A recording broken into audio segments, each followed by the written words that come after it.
예, 오늘 오전에 우리 창세기 이제 14장 들어가도록 하겠습니다. 주제는 아브라함의 위대한 승리와 멜기세덱의 축복입니다. 우리 주요 내용을 먼저 보면 14장 1절부터 12절까지는 왕들 간의 전쟁을 이렇게 다루고 있고요. 13절부터 16절까지는 롯을 구해내며 전쟁에 승리하는 아브라함에 대해서 이게 다루고 있습니다. 그리고 이제 17절부터 24절까지는 살렘 왕이라고 하는 멜기세덱이 등장을 하고요. 그 멜기세덱이 아브라함을 축복해주는 그런 내용이 나옵니다.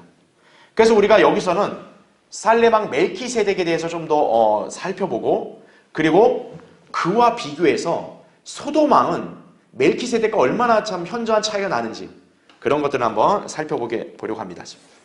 자, 그래서 14장은 아브라함의 생애에서 전쟁에서 거둔 위대한 승리를 다룹니다. 성경에서는 최초의 반역에 관한 계시를 암시하고요. 아브라함이 318명의 무장된 종들과 함께 하나님의 능력으로 승리를 거둔다라는 거죠. 이때 그는 신비의 인물인 멜기세덱을 만나 11조를 드리고 소돔왕 앞에서 확신에 찬 고백을 함으로써 믿음이 성장했음을 보여준다라는 거죠. 자, 그래서 이제 우리가 다음 시간에도 더 자세히 보겠지만, 이제 오늘은 이 소돔 세력들과 그리고 크돌라오멜의 네 왕들의 연합 세력 때, 그렇죠? 그래서 전쟁과, 그리고 아브라함이 이제 롯을 사로잡아간 그 네 왕들, 그 왕들을 패퇴시키고 승리한 그런 내용들을 다루도록 하겠습니다. 자, 먼저 14장 1절부터 3절을 보겠습니다. 신할왕 아므라펠의 때에 엘라살 왕 아리옥과 엘람 왕 크돌라오멜과 민족들의 왕 티달이 소돔 왕 베라와 고모라 왕 비르사와 아드마 왕 시납과 스보임 왕 세메벨과 벨라 곧 소알 왕과 싸우니라. 이들 모두가 시딤 골짜기에 함께 모였으니 이는 곧 여메라, 이렇게 말씀하고 있습니다. 자, 여기 보시면 첫 번째 교환에 신할 왕 아므라펠의 때에 전쟁이 일어났음을 지금 서술하고 있습니다. 여러분, 여기서 아므라펠이라는 인물을 잘 보세요. 신할이라는 것은 우리가 창세기 11장에서 이제 10장과 11장에서 봤듯이 바빌론과 연관된 땅입니다. 그렇죠? 예. 그래서 이 바빌론 제국의 왕이라고 보시면 돼요. 그럼 이 아므라펠이 누군가 이제 뒤에 제가 설명을 드릴 거예요. 이 아므라펠이라는 왕은 그 세속사에서도 익히 잘 알려진 그런 인물입니다. 바로 함무라비 대왕을 가리키는 것이. 이따 제가 자세히 설명을 드리고, 일단 교환의 첫 번째부터 먼저 제가 설명드릴게요. 당시 엘람 왕 크돌라오멜을 12년간 섬기다가 13년째 반역을 일으킨 5 왕이 그를 대적하여 지금 전쟁을 일으킨 것이라는 거죠. 자, 그런즉 지금 본문의 전쟁의 구도를 요약하면 다음과 같다 그랬어요. 그래서 제가 거기 여러분 도표를 교환에다가 이렇게 표시해놨죠. 엘람 왕 크돌라오멜 연합 세력 대, 그 다음에 소돔 왕 연합 세력, 이렇게 전쟁을 지금 치르고 있는 것이. 그래서 여러분, 이게 이 전쟁이 글로만, 성경에서 그냥 구절로만 돼 있어서 좀 이게 이해하기 약간 어려울 수도 있으니까 제가 좀 이렇게 구도를 좀 그려드리면, 자, 크돌라오멜 연합 세력 대 지금 소돔 연합 세력이다, 이렇게 보시면 돼요. 그래서 이 소돔 연합 세력에는 무려 5 왕이 참전을 합니다. 소돔 왕, 고모라 왕, 그 다음에 아드마 왕, 그 다음에 스보임 왕, 벨라 왕. 이 벨라 왕에 대해서는 소알 왕이란 말이 나오죠. 소알 왕. 자, 5 왕이에요. 그런데 이 왕들이 지금 갑자기 전쟁을 치는 게 왜 그러냐면, 이 소돔 왕이 크돌라오멜을 원래 섬겼어요. 무려 12년간. 그렇게 섬겼다가 13년째 반역을 합니다. 여러분, 거기 숫자 13을 잘 표시해 놓으세요. 13년째. 반역을 일으킨 해가 하필 13이에요. 예, 그런 의미가 분명히 있습니다. 자, 어쨌든 이 소돔왕이 섬기다가 이제 뭐 불만이 있었든지 어쨌든 결국 13년째 반역을 일으켜서 이 5왕의 연합 세력이 이걸 대적을 하는 거죠. 자, 그러면 크돌라오멜 왕은 그럼 어떤 이게 지금 병력이 어떻게 되어 있느냐? 역시 연합을 같이 맺습니다. 그래서 여러분도 1절에 나왔겠지만 아리옥 왕이 나오고요. 그 다음에 크돌라오멜 엘람 왕, 그 다음 민족들의 왕 티달 이렇게 나오고요. 그 다음 마지막 제가 아까 언급했던 대로 1절에 신할 왕 누구의 때에 전쟁이 일어났다고 그랬어요? 아므라펠. 결국 이 4왕들이 연맹을 맺어서 지금 같이 전쟁을 치르고 있는 거다. 이렇게 보시면 되겠습니다. 그래서 여기 보면은 이 아므라펠이라는 인물, 이 인물을 잘 보셔야 될 게 제가 아까 얘기했다시피 이 인물은 세속사에서 유명한 인물, 법전으로 이렇게 딱 이렇게 연관된 인물이에요. 바로 함무라비 대왕이라는 거죠. 함무라비. 네. 그러니까 함무라비 대왕에 대한 그런 자세한 그런 역사 기록이 사실은 세속사에는 그렇게 많지가 않아요. 네. 이게 고고학적으로 발견된 어떤 서판이나 이런 데 기록, 이렇게 비석에 대한 기록에 대한 그런 내용들은 있지만 구체적으로 함무라비가 어떤 행적을 남겼는지에 대해서는 성경에서만 정확히 나오고 있는 거예요. 그런데 이제 대다수 학자들은 이 아므라펠이 함무라비라는 걸 믿지 않는 거예요. 왜 그러냐면 이제 이따 보겠지만 이 연합 세력이 누구에게 깨지냐면 아브라함에게 깨져요. 그것도 아브라함이 대군을 형성해서 이들을 친 게 아니라 318명의 아주 소수 병력으로 이들을 패퇴시켰단 말이죠. 함무라비가 그런 아브라함 소수 병력에게 패고 쫓기는 거예요. 세상 믿지 않는 학자들이나 지성인들은 그걸 받아들일 수 없는 거죠. 어떻게 이 위대한 법전을 이렇게 편찬한 이 왕, 이 대왕이 일개 이 아브라함 300여 명의 그런 종들에게 패하냐 이거예요. 쫓기냐고. 치욕 아니에요. 그렇죠? 그러니까 이 아므라펠을 함무라비라고 안 믿는 거예요. 하지만 그건 그들의 무지일 뿐 성경의 기록을 우리가 진리라고 믿는다면 이 아므라펠이 함무라비라는 것에 대해서는 의심의 여지가 없다는 거죠. 자, 이런 구도를 일단 여러분이 알고 계시면 돼요. 그래서 이렇게 4왕 연합 세력 때 5왕이 싸우고 있는 것이에요. 예. 자, 그러면 두 번째 보겠습니다. 아므라펠. 아시리아에서 발견된 서판에 나와 있는 바로 함무라비를 가리킨다 이거죠. 이 사람은 일반적으로 고바빌로니아 제6대 왕인 함무라비, 즉 함무라비 법전으로 유명한 이 함무라비 대왕과 동일인으로 여겨진다 그래요. 사실 함무라비에 대한 그 구체적이고 자세한 기록은 발견이 되질 않아요. 하지만 우리가 성경의 기록과 그 외 여러 가지의 그런 언어적인 그런 연관성, 그리고 또 고고학적인 그런 자료들에 의한다면 이 사람은 함무라비 대왕이랑 동일인이다. 이렇게 볼 수 있다는 거죠. 고바빌로니아 제6대 왕이다. 그죠? 왜? 함무라비 법전. 이렇게 유명한 사람이죠. 실제로 이 함무라비는요. 여기 지금 우리가 나온 아므라펠 있잖아요. 이 아므라펠이란 이름을 칼데아어, 바빌론 언어로 음역을 하면 암무라비라고 이렇게 발음이 됩니다. 그러니까 함무라비랑 연관성이 많은 거죠. 그렇죠? 자, 세 번째. 당시의 그럼 상황은 어떤 상황이었냐? 북동쪽, 시리아, 엘람, 시날.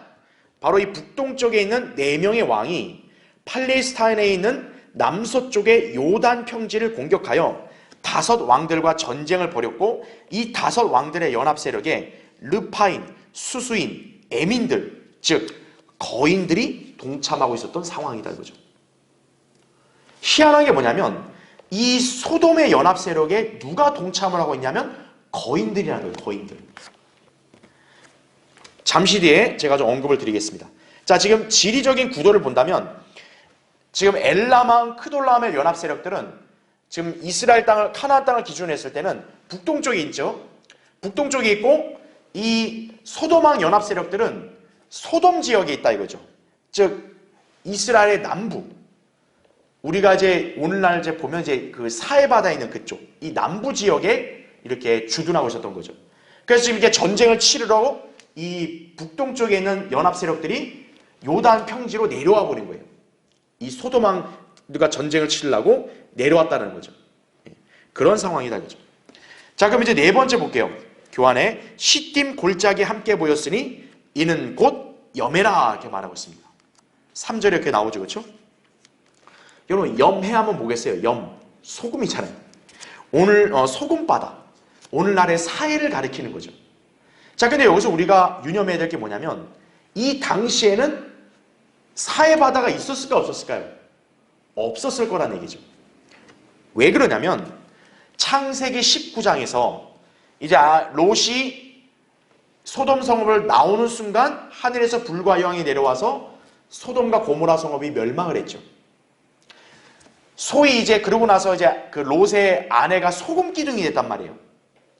그러다 보니까 창세기 19장 이후부터 오늘날 그 이제 사해바다 그것이 형성되었을 것이다 우리가 볼 수 있다는 얘기죠. 그러니까 사해바다는 그 이후부터 형성이 됐지 지금 이 아브라함이 전쟁을 치르고 있는 이 시기에는 사해바다가 없었다라는 얘기죠. 왜 그러냐면 창세기 13장 우리 지난번에 배웠을 때 10절에 보면은 롯이 자기 눈을 들어가지고 소할 땅을 봤을 때 왜 롯이 소할 땅을 택한 거예요? 목축을 하기 굉장히 좋은 거죠.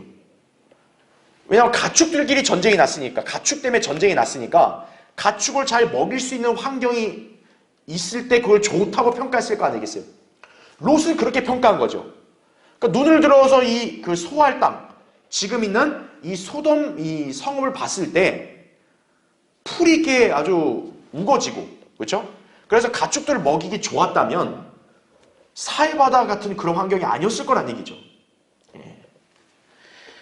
그래서 창세기 13장 10절에 의한다면 이 당시에 시딤 골짜기는 사해바다, 소금바다가 형성이 되지 않았을 거다 이거죠. 오히려 요단 평지였을 거다라는 얘기죠. 그러면 여기다 왜 염해라고 기록을 했을까요? 모세가 지금 이 창세기를 기록했잖아요. 모세가 창세기를 기록했을 때는 이미 BC 1491년 이스라엘 출애굽을 했을 테니까 이미 그때라면 어떤 거예요? 창세기 19장에 소돔 성은 멸망하고 나서도 무려 한 500년 이상이 흘렀을 거라고요. 그러니까 모세가 창세기 기록했을 때는 소돔 이미 그쪽이 사해바다가 형성이 돼 있으니까 모세는 알 거 아니겠어요? 그러니까 이제 아브라함의 이 과거의 사건을 기록할 때는 아브라함 때는 몰라도 모세가 기록할 때는 지금 여기가 바로 이때가 바로 지금의 사해바다다. 이렇게 지금 언급을 해준 거죠. 다시 말하면 모세는 이 염해라는 용어를 소급해서 기록한 거예요. 아브라함 때는 없었지만 지금 모세 때가 이 기록할 때는 이미 있다는 얘기죠. 그렇게 이해하시면 되겠습니다. 자, 그럼 이제 14장 이제 4절부터 12절 이제 연결돼 있으니까 함께 보겠습니다. 그들이 12년간 크돌라오멜을 섬기다가 13년째에 반역하였더라. 14년째에 크돌라오멜과 그와 함께한 왕들이 나와서 아스트롯 카르나임에서 르파인을, 함에서 수수인을, 사웨 키라다임에서 에민을 치고 호리인을 그들의 산 세일에서 쳐서 광야 옆에 있는 엘파란까지 이르렀으며 그들이 돌이켜 엠미스팟 곧 카데스에 이르러 아말렉 족속의 온 땅과 하세손 타말에 사는 아모리인을 치니라. 소돔 왕과 고모라 왕과 아드마 왕과 스보임 왕과 벨라 왕이 나와서 시딤 골짜기에서 그들과 접전하였으니 다섯 왕이 엘람 왕 크돌라오멜과 민족 대려 왕 티달과 시날 왕 아므라펠과 엘라살 왕 아리옥 네 왕과 싸웠더라. 시딤 골짜기에는 역청구덩이가 많았는데 소돔 왕과 고모라 왕이 도망칠 때에 거기에 빠졌으며 그 나머지는 산으로 도망하였더라. 그들이 소돔과 고모라의 모든 재물과 그들의 모든 식량을 탈취해 가고 소돔에 거하는 아브라함의 형제의 아들인 롯과 그의 재물도 빼앗아 갔더라. 이렇게 기록되어 있습니다. 첫 번째 먼저 보세요. 교환에 13년째 반역하였더라. 제가 아까도 강조를 했죠. 왜 하필 13년째냐 이거예요. 성경에는 첫 언급의 법칙이라고 있다고 제가 말씀드렸죠. 처음에 언급된 것이 그 뒤로 교리나 어떤 내용이 일관적으로 연결된다고요. 13이라는 수가 처음 성경에서 이게 언급이 됐을 때 반역과 지금 연결돼 있죠. 다시 말하면 13이라는 수는 성경에서 반역과 관련이 있다 이렇게 보시면 되는 거예요. 자, 성경적으로 유다 이스카리옷, 예수님을 배반한 인물로 잘 알려져 있죠. 그 유다 이스카리옷의 배반을 언급하는 내용이 어디에 나오냐면 요한복음 13장에 나와요. 왜 하필 요한복음 13장이냐 이거예요. 그렇죠? 그 다음에 적그리스도에 관한 말씀. 적그리스도가 멸망의 아들이라 했단 말이에요. 유다 이스카리옷도 요한복음 17장 12절에 멸망의 아들이라고 그래요. 그러니까 유다 이스카리옷은 그 적그리스도와 이제 거의 뭐 동일인인 거죠, 어떻게 보면. 그런데 그 적그리스도에 관한 말씀도 어디에서 언급이 되냐? 요한계시록 13장에 언급이 돼요. 왜 하필 13장이냐 이거죠. 하나님께 반역하는 바로 마귀와 연관된 숫자인 거예요. 특히 적그리스도의 숫자인 666, 계시록 13장 18절에 나오죠. 자, 마귀와 연관된 숫자란 말이에요. 666, 666. 그런데 이 666이라는 숫자가 또 어디서 나오느냐라고 하면 제가 지난주에도 한번 얘기한 적이 있는 것 같은데요. 솔로몬이 금을 모았을 때 666달란트였다 말씀드렸죠. 그것도 역대기하 9장 13절, 13이에요. 그 다음에 또 누가 있냐? 아도니캄 자손의 수도 666명이라 나와요. 그게 어디 나오냐면 에스라 2장 13절이에요. 이 아도니캄이라는 뜻이 뭐냐면 반역의 주라는 뜻입니다.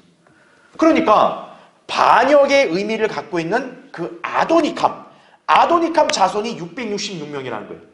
또 그거를 기록한 게 2장 13절이라는 얘기죠. 고로 13이라는 수는 반역이다라는 얘기죠. 그러니까 성경은 다 이렇게 연관이 되어 있는 거예요, 전부 다. 그렇죠? 자, 두 번째 보겠습니다. 14년째에 크돌라오멜과 그와 함께한 왕들이 나와서 아스트롯 카르나임에서 르파인을, 함에서 수수인을, 사웨 키라다임에서 에민을 치고 호리인을 그들의 산 세일에서 쳐서, 이게 5절부터 6절에 나옵니다. 자, 지금 제가 밑줄을 쳐놨죠.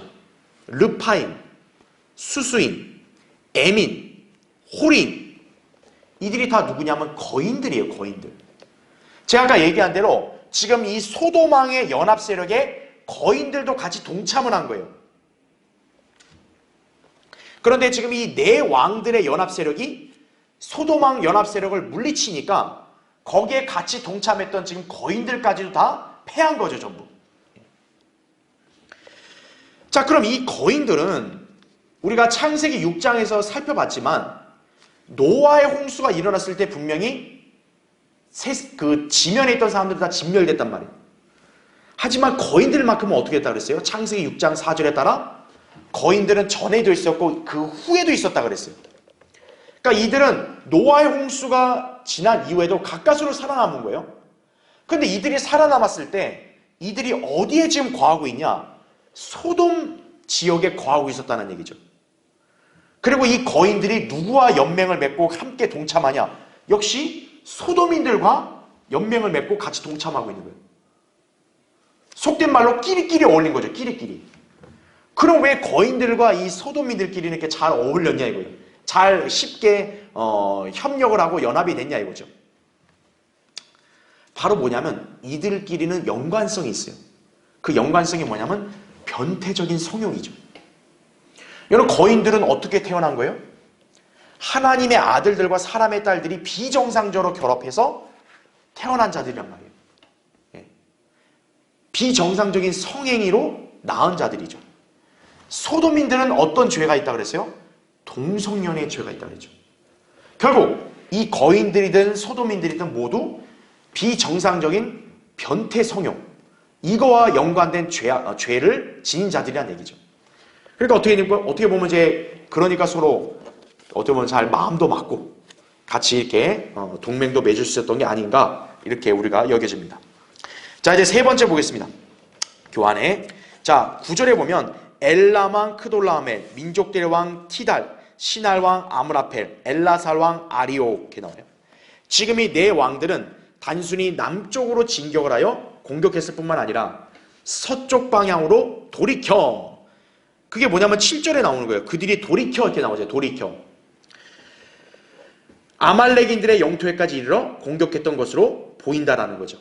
아마도 이 북서쪽에서 온 네 왕들의 군대가 사해 지역을 휩쓸고 나서 귀국하였던 것 같다라는 거죠.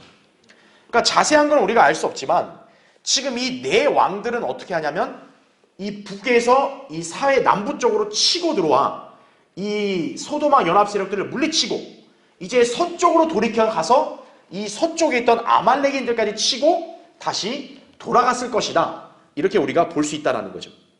그러니까 여기 7절에 돌이켜서 아말렉 족속의 온 땅을 쳤다라고 말하는 걸 보면 이들이 북에서 사해 남부 쪽에 있는 요단 평지의 이 소돔 세력들을 물리치고 돌이켜서 서쪽의 아모린까지 휩쓸고 이렇게 올라갔다.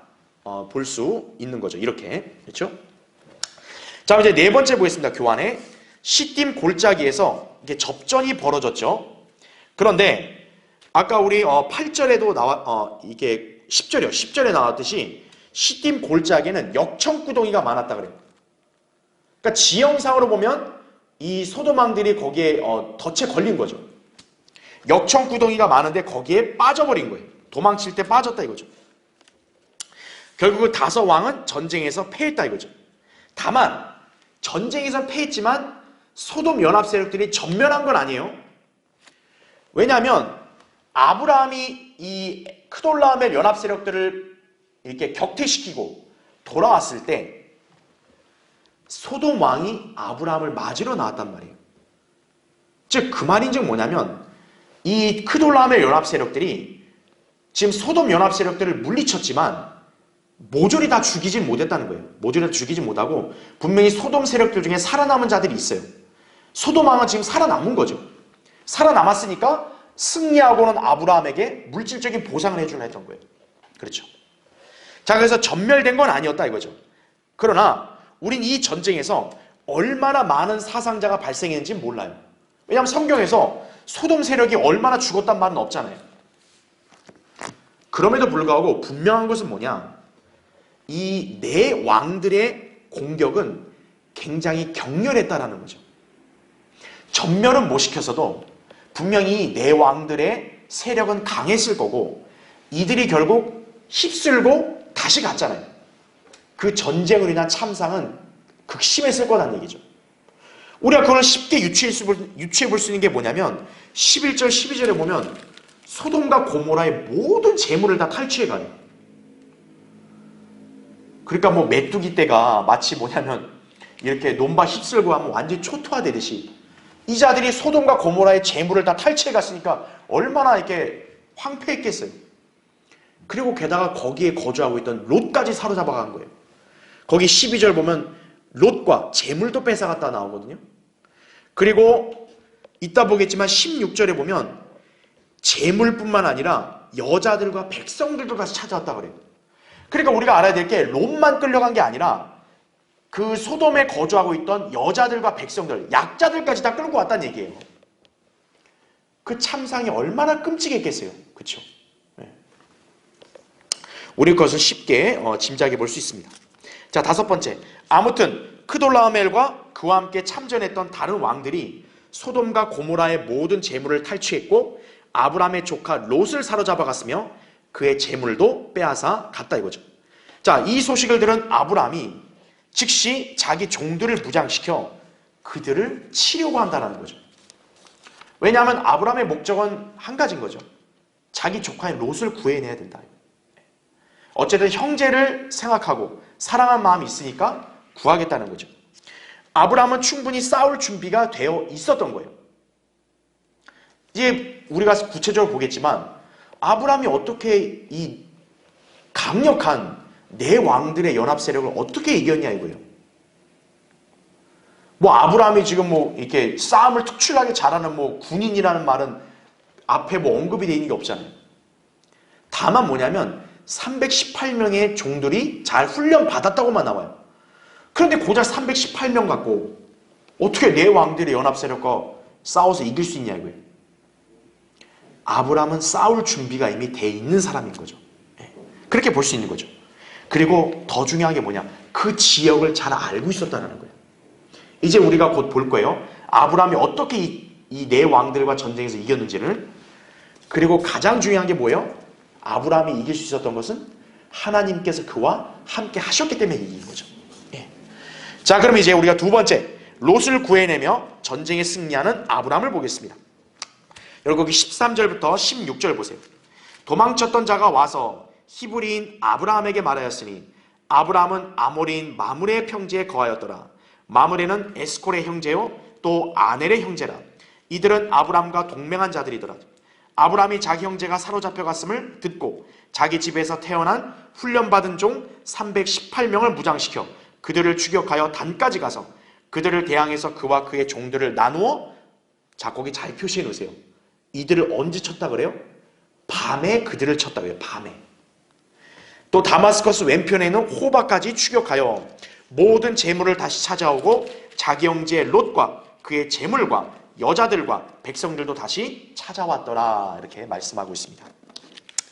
이제 교환을 보세요. 그 밑에 첫 번째 13절에 나오죠. 마므레는 에스콜의 형제요 또 아넬의 형제라. 이들은 아브람과 동맹한 자들이더라. 이렇게 말합니다. 자, 우리는 아브람이 지금 318명의 종들을 이끌었다 그랬잖아요. 지금 아브람이 이 네 왕들을 치려고 할 때 318명만 나오지만 사실은 그보다 더 많은 숫자가 있었다고 우리가 생각해 볼 수 있는 거예요. 왜냐하면 지금 아브람이 이 자들과 동맹을 맺었다 그러잖아요. 마므레, 에스콜, 아넬 같은 이런 아브라함의 동맹자들도 분명히 도왔을 거라고요. 동맹이란 말이 나오니까. 그래서 이 동맹자들의 가족과 종들을 합친다면 총 부대수가 대략 한 400에서 700명 이렇게 되었을 것이라고 피터 락만 목사님은 그렇게 예측을 합니다. 물론 우리 성경에 안 나왔지만 정확하게 몰라요. 안 나왔기 때문에. 하지만 318명의 아브라함의 정예병이 있고 거기다가 동맹한 자들이 분명히 협력을 했을 거다. 이렇게 볼 수 있다는 얘기죠. 그렇게 봤을 때는 한 400에서 700명 정도 될 거라고 짐작을 하는 거죠. 하지만 그렇다고 해도 여러분 그 700명이라고 해도 이 네 왕들의 연합 세력에 감히 비교할 수 있겠어요? 없죠. 전력상으로 본다면 이 아브라함은 게임이 안 되는 거예요, 사실은. 그렇죠? 자, 그런데 아브라함이 어떻게 이 전쟁에 임했는지를 보세요. 두 번째, 자 14절에 나오죠. 아브라함이 자기 형제가 사로잡혀 갔음을 듣고 자기 집에서 태어난 훈련받은 종 318명을 무장시켜 그들을 추격하여 단까지 가서 라고 나옵니다. 자, 성경은 아브라함이 잘 훈련된 318명의 종들을 무장시켜 롯을 사로잡아간 자들을 추격해서 그들을 패퇴시키고 승리하게 하셨음을 기록한다 이거죠. 자, 이때 아브라함은 그들과 전면전을 치른 게 아니라 기드온이 했던 것과 똑같은 뭘 했다는 거예요? 야습. 밤에 기습을 했다는 거죠. 그러니까 이 네 왕들의 연합 세력이 아무리 잘 강하고 잘 이렇게 전력이 체계적으로 탄탄하게 돼 있어도 방심할 때가 있을 거라고요. 주로 전쟁을 치르다 보면 이렇게 부대들이 가장 이렇게 좀 이렇게 뭐랄까요, 기강이 좀 어느 정도 느슨해지고 좀 이렇게 소홀해지고 약간 이렇게 틈을 보일 때가 언제냐? 주로 밤이겠죠, 아무래도. 그러니까 아브라함은 그때를 잘 계산한 거죠. 밤에 기습적으로 했다는 거죠. 전면전 안 한 거예요. 왜? 전면전으로 상대가 될 수 없어요. 명색이 여기는 국가의 왕들의 연합 세력인데, 그렇죠? 야습을 했다는 거죠. 재판관기 7장 9절 19절에 기드온이 했던 것 같이 기습적으로 야습을 해서 그들을 쳤던 거죠. 근데 그게 전략이 잘 맞아떨어졌던 거죠. 자, 그 다음 페이지 넘어오시면 이제 3페이지죠. 맨 위에 세 번째. 자, 15절을 보면 그들을 치고 다마스커스 왼편에 있는 호바까지 추격하여 이렇게 나옵니다. 자, 아브라함의 추격을 보면요. 아까 제가 얘기했잖아요. 이 네 왕들이 남쪽을 휩쓸고 돌이켜 서쪽으로 해서 올라갔단 말이에요. 그러니까 아브라함도 결국 어떻게 하냐? 이들을 치려고 갈릴리 호수를 넘어서 북동쪽으로 이어져 다마스커스 근방에까지 추격을 했다라는 거예요. 피터 락원 목사님의 그런 어떤 분석에 따르면요, 아마도 다마스커스 서쪽 5에서 한 10마일 정도에서 이제 그 추격을 멈춰 섰을 것으로 추정한다고 그래요. 자, 그렇다면 추격 거리가 얼마가 되느냐라고 봤을 때 약 150마일 정도 된다고 보는 거예요. 왜냐하면 이제 아브라함은 지금 아까 우리 13절에 보면은 아모린 마므레 평지에 거했다 그랬잖아요. 그러니까 마므레 평지에서 이제 이들을 치고 이들을 추격을 한단 말이에요. 어디요? 다마스커스 근방까지. 그 거리를 어림잡아 계산해 보면 약 150마일 정도 된다는 거예요. 150마일. 그러면 150마일을 아브라함이 이제 그 무장된 그런 부대 318명의 종들을 데리고 추격을 한단 말이에요. 뒤쫓아가는 거예요. 150마일까지. 그러면 얼마까지 이들을 어느 기간까지 추격할 수 있냐? 한 3주 정도 걸렸을 거라 보는 거예요. 3주. 그러면 3주 정도 이들을 추격해서 뒤쫓아갔다 이거예요. 패퇴시키고. 그럼 150마일 거리를 3주 정도 기간을 걸려서 추격을 하려면 하루에 속도 얼마 정도의 속도로 쫓아가야 되냐면 7마일 정도라고 그래요. 7마일. 그래야 이제 7마일 정도 돼야 150마일 나오죠. 그렇죠. 왜냐하면 3주가 21일이니까 21일 곱하기 7하면 147. 대략 150마일까지 가려면 하루에 7마일 속도로 3주간 가야 그 추격거리를 쫓아갈 수 있는 거죠. 그런데 7마일 정도 속도가 대략 어느 정도 속도 비슷하냐면 락한 목사님에 따르면 전차 부대라 그래요. 그러니까 그 당시에 뭐 아브라함이 무슨 뭐 이렇게 뭘 타고 간 게 아니잖아요. 그냥 도보로 쫓아갔을 거 아니에요. 엄청난 속도인 거죠. 그러니까 잘 훈련된 부대가 아니고서는 불가능한 거죠. 그렇게 우리가 유추해 볼 수 있겠습니다. 그러니까 그 이동 능력이 대단했던 거죠. 그렇죠? 자, 그럼 이제 네 번째 보세요. 아브라함은 롯을 잡아간 그들을 추격하여 그 왕들을 쳐부수고 롯을 구출해 왔으며 모든 재물도 되찾아왔죠. 실로 이것은 위대한 승리였다 이거죠. 그러면 괄호 1번 보세요. 학자들은 본문의 이 승리를 부인해요. 왜냐하면 당시 크돌라오멜 왕과 함께 전쟁에 참여한 시나왕 아므라펠 곧 함무라비 대왕이 고작 아브라함이 데려온 318명의 종들에게 추격당하며 패배했다는 사실에 그들은 견딜 수 없기 때문이다 이거죠. 세상의 지성인들, 학자들, 교육가들은 함무라비 대왕을 위대하다고 여기잖아요. 왜냐하면 사실 구체적인 기록도 세속사에는 별로 없어요. 그러니까 그들은 함무라비 대왕에 대한 신비만 갖고 있는 거죠. 야, 이런 위대한 왕은 이런 수치스러운 패배를 당할 리가 없다 이거죠. 그러니까 성경의 기록을 부정해야 돼요. 그래서 이들이 바로 어떤 일을 벌이느냐, 이 사건을 은폐시키려고 국제표준 성경 백과사전에는요 이 아므라펠의 통치연대를 BC 2100년으로 잡아버리는 거예요. 그럼 BC 2100년이면 아브라함이 하나님이 부르시기도 훨씬 전이에요. 결국 뭐예요? 지금 이 아므라펠이 아브라함에게 패배했다는 기록을 싹 가려버리려고 하는 거죠. 아, 이건 우리가 이렇게 추앙하는 함무라비 대왕이 아니야, 이렇게 해버리려고 하는 거죠.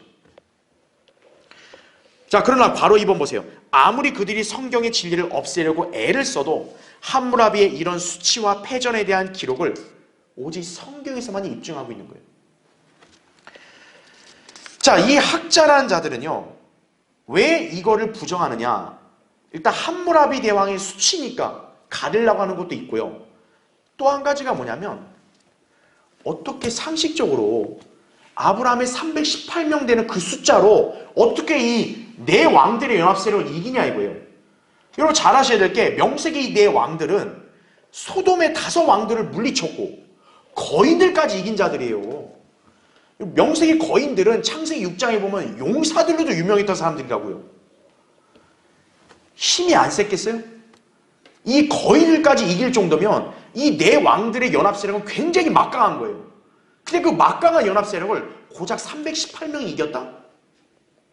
도저히 이성적으로 믿겨지지가 않는 거예요. 그러니까 성경 기록을 부정하는 거죠. 자, 그렇지만 사실 성경에는요, 이보다 훨씬 믿기 어려운 그런 기록도 많아요.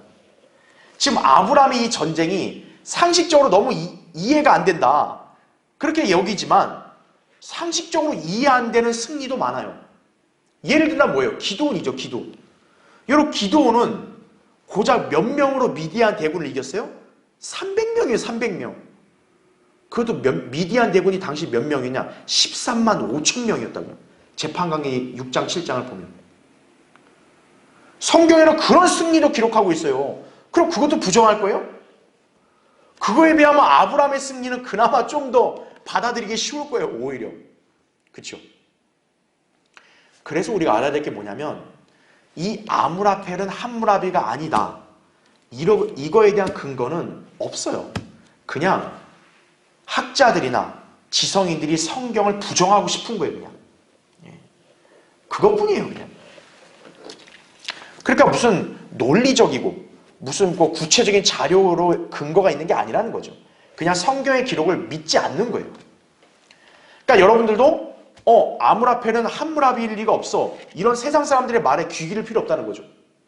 성경의 기록을 우리가 그대로 믿는다면, 아브라함의 이런 초자연적인 승리를 믿는다면, 아므라펠이 함무라비라는 것도 우리는 다 받아들일 수 있는 거죠. 문제 없는 거죠. 괄호서 한번 보세요. 이처럼 아브라함의 승리는 군사력, 전술 등이 아니라 전적으로 하나님의 능력과 도우심에서 비롯된 것이다, 이거죠. 자, 성경은 뭐라고 말씀합니까? 전쟁은 하나님의 것이라고 말해요. 사무엘상 17장 47절에 다윗이 골리앗과 싸울 때도 그랬잖아요. 전쟁은 주의 것이다. 다윗 같은 조그마한 사람이 어떻게 골리앗 거인을 이겨요? 이겼잖아요. 또 역대기하 20장 15절에 보면 싸움은 하나님께 속하였다고 말하고 있는 거예요. 그래서 전쟁은 사람의 숫자나 무기와 상관없이 하나님께서 주관하신다는 것을 알아야 돼요. 물론 전쟁을 이기기 위한 요인은 여러 가지가 있겠죠. 병력 수를 무시할 수는 없을 거고, 무기, 전술 여러 가지가 있겠지만 결과적으로 전쟁의 성패를 주관하시는 분 누구예요? 하나님이시라는 거죠. 그거를 여기서 다시 한번 강조해주고 있는 것이에요. 확증해주고 있는 거란 얘기죠. 자, 그럼 이제 괄호 4번을 보세요. 그럼 이제 우리 그리스도인들은 영적인 교훈을 받아야 될 거 아니에요. 자, 영적인 관점에서 보자면 아브라함은 육신적인 형제인 지금 롯과 분리된 이후에 주님의 도우심과 능력을 힘입어 전쟁에 승리할 수 있었다라는 거죠. 말하자면 아브라함은 성별되어 있었기 때문에 롯을 도울 수 있는 능력을 갖춘 것이다, 이거죠. 따라서 그리스도인들이 치르는 모든 영적 전쟁은 믿음이 있고 성별되어 있을 때만 온전한 승리를 거둘 수 있다는 사실을 기억해야 한다는 거죠. 아브라함이 롯과 함께 있을 때는 이런 하나님의 능력을 힘입을 수 없는 거예요. 육신에 관련된 사람이 있으면 온전히 하나님께서 그 사람과 동행할 수 없는 거예요. 아브라함이 롯과 완전히 분리되고 난 이후에 그때부터 하나님과의 관계가 더 온전해지게 된 거고, 그때 하나님께서는 이제 아브라함에게 그런 도우심과 능력을 주셨기 때문에 이런 위대한 승리를 거두고 또 간증을 할 수 있게 된 것이죠. 그리스도인도 어떻게 된 거예요? 육신에 관련된 것, 하나님의 말씀과 무관한 것들에 연루되어 있으면 하나님의 도우심을 받을 수 없는 거예요. 믿음을 지니고 그런 것들로부터 성별되고 오직 주님께 밀착하며 하나님 말씀대로 나아갈 때만 승리할 수 있다. 이걸 교훈으로 삼아야 됩니다. 자, 마지막 5번째. 한편 본문에서 단이라는 성읍의 이름이 언급이 돼요. 자, 그럼 일단 한번 이렇게 설명을 드릴게요. 지금 창세기 14장에서 아브라함이 그들을 어디까지 추격해서 쳤냐 하면 단이라는 이름이 나와요. 단. 근데 우리가 잘 알다시피 이 단이라는 이름은 단지파에서 나온 거 아니에요? 단지파. 이스라엘 12지파. 그럼 지금 아브라함이 지금 이 당시에 이스라엘 12지파라는 게 있을 수가 없잖아요. 그렇죠? 그렇다면 지금 아브라함이 전쟁을 치르고 있는 이 당시에 성읍의 이름이 단이란 이름이 있을 수가 있어요? 없어요? 없는 거예요. 실제로 재판관계 18장 29절에 따르면요. 단이라는 단지파가 이 지역을 차지하기 전까지 이 성읍의 이름은 뭐였냐? 라이스였다라는 거예요. 라이스. 그 말인즉 재판관기 때 재판관기 시장 그 시대 때도 단이란 이름 없었다는 거예요. 라이스란 이름이 있었다는 거예요. 즉 이 지역의 이름이 단이라는 성읍의 이름이 붙으려면 아무리 못해도 재판관기 18장 이유가 돼야 돼요. 그런데 지금 아브라함 때에 이 성읍의 이름이 단이라고 여기다 기록을 해놓은 거예요. 그럼 뭔가 안 맞지 않냐 시대적으로 이렇게 얘기할 수 있단 말이에요. 성경을 믿지 않는 사람들은 그렇게 얘기하겠죠. 하지만 우리는 아는 거예요. 바로 뭐냐면 이 단이라는 이름을 여기다 놓은 것은 하나님께서 계시해 준 거란 얘기죠. 자, 어떻게 우리가 그러면 생각해 볼 수 있을까요? 아브라함 때는 이게 없었어요. 하지만 지금 창세기 기록자가 누굽니까? 모세죠. 그럼 단이라는 이름이 여기에 들어갈 수 있었던 거는 두 가지 가능성이에요. 첫째는 모세가 기록을 했던 거예요. 근데 우리가 알다시피 재판관계 18장이면 이미 모세가 죽은 훨씬 이후잖아요. 그렇죠? 근데 모세는 단의 이름을 알아요? 몰라요? 당연히. 모세도 몰라요. 근데 어떻게 모세가 단이라는 이름을 썼냐? 간단해요. 하나님이 계시를 해준 거예요. 하나님께서 모세에게 영감으로 성경을 기록하게 하실 때 거기다 단이라는 이름을 넣어라. 이렇게 해서 넣은 걸 수도 있죠. 그게 아니면 두 번째 가능성이 뭐냐?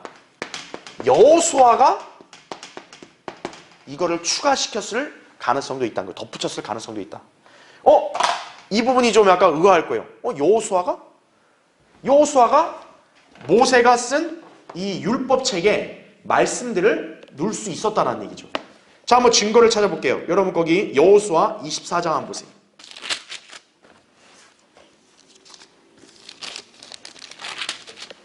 여호수아 24장 거기 26절을 보시면요.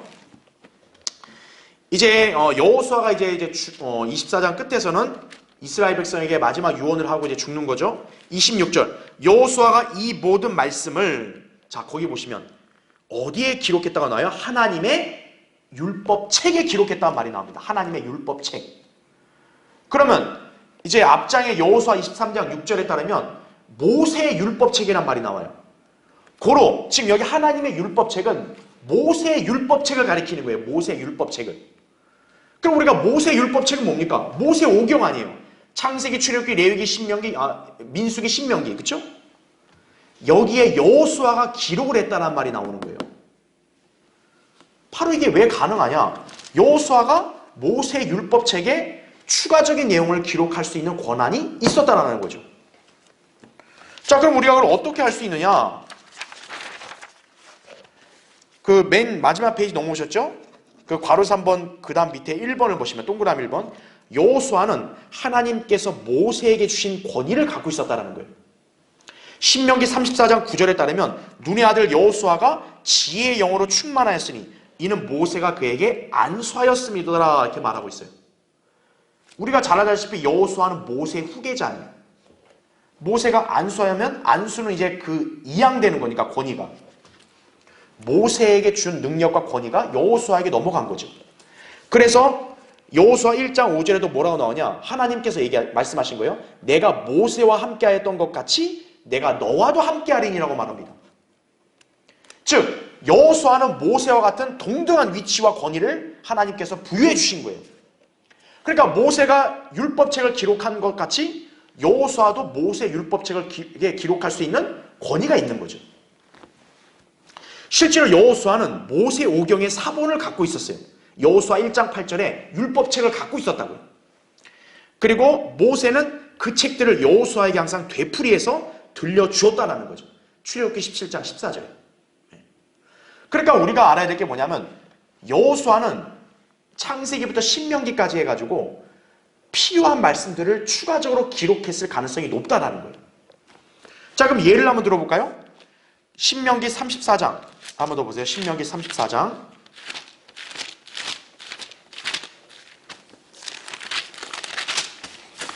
신명기 34장을 보시면 5절 보세요. 5절. 34장 5절부터 보면 그러므로 주의 종 모세가 주의 말씀대로 모압 땅에서 죽으니라 이거죠. 여러분 신명기가 모세가 기록했는데 모세가 죽었잖아요. 죽었는데 5절을 누가 기록해요 이거를? 죽은 사람이 기록할 수 있어요? 없단 말이죠. 또 7절을 보세요. 모세가 죽을 때 120세였으나 그의 눈이 흐리지 아니하였고 그의 기력도 쇠하지 아니하였더라 이렇게 말해요. 아니 죽은 사람이 자기 자신을 이렇게 기록을 해요? 누군가가 덧붙인 거죠 이 기록을. 누가 있겠어요? 여호수아가 있다라는 거죠.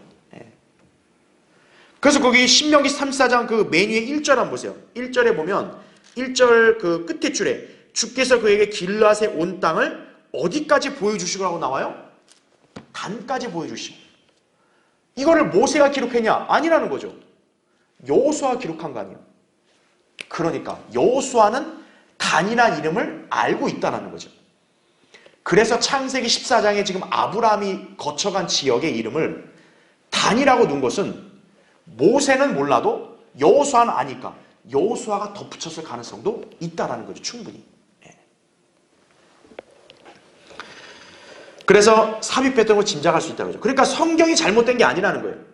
성경을 우리가 꼭 창세기부터 신명기는 모세를 그래서 모든 구절을 다 모세가 이렇게 못 박을 필요는 없다는 거예요. 또 하나 예를 들면 민수기 12장 3절에 가로치고 이 사람 모세는 매우 온유하여라고 나와요. 근데 모세가 자기를 대해서 이 사람 모세는 온유하다. 자기가 스스로 그러겠어요? 아니란 얘기죠. 여호수아 기록했다는 거죠. 자, 어쨌든 지금 이 본문에서 단이란 성읍의 이름이 들어간 것에 대해서 성경의 기록, 신뢰성 이거를 의심할 필요 없어요. 모세가 넣었든 여호수아 기록했든 중요한 것은 성경은 누가 기록하신 거예요? 하나님이 기록하셨다는 얘기죠. 하나님께서 그 사람에게 영감으로 기록하게 하셨기 때문에 누가 기록을 했든 안 했던 건 중요하지 않아요. 성경의 기록은 정확하다라는 거예요. 모세가 기록했으면 하나님이 직접 계시해 준 거죠. 그렇죠? 아니면 여호수아를 통해서 하나님께서 추가로 기록하게 하신 것이죠. 결과적으로 보면 모세든 여호수아든 하나님께서 이 단어를 넣으셨다. 그래서 오늘날 우리에게 더 이해하기 쉽게 알게 하셨다. 이렇게 여러분이 이해하시면 됩니다. 자, 이제 아브라함은 그런 위대한 승리를 거뒀죠. 우리가 다음 시간에 더 이어서 살펴보도록 하겠습니다.